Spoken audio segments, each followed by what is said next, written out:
মিয়ানমারে চলমান সংঘাতের কারণে বাংলাদেশে পালিয়ে আসা মিয়ানমারের বর্ডার গার্ড পুলিশের সদস্যসহ 288 জনকে ফেরত পাঠিয়েছে বর্ডার গার্ড বাংলাদেশ। বৃহস্পতিবার সকালে ঘণ্টাব্যাপী দুদেশের প্রতিনিধি দলের উপস্থিতিতে ইমিগ্রেশন ও যাচাই বাছাই কার্যক্রম শেষে কক্সবাজার শহরের নুনিয়ার ছড়াস্ত বিআইডব্লিউটি এর ঘাটে তাদের হস্তান্তর করা হয়।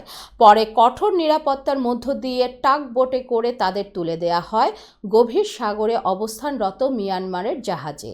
সরেজমিনে দেখা যায় কক্সবাজার শহরের নুনিয়া ছড়াস্ত প্রত্যাবর্ষণ ঘাট। কঠোর নিরাপত্তা বলয়, চারিদিকে বিজিবি, কোস্টগার্ড ও পুলিশের অবস্থান। ঘিরে ফেলা হয়েছে প্রত্যাবর্ষণ কার্যক্রমের পুরো এলাকাটি।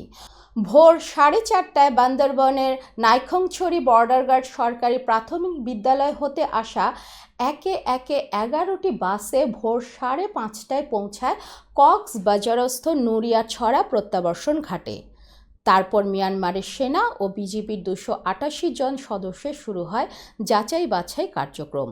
ঘণ্টাব্যাপী যাচাই বাছাই কার্যক্রম শেষে সকাল 7টায় দ্রুত মিয়ানমারের সেনা ও বিজিবির সদস্যদের তুলে দেওয়া হয় টাগবোটে।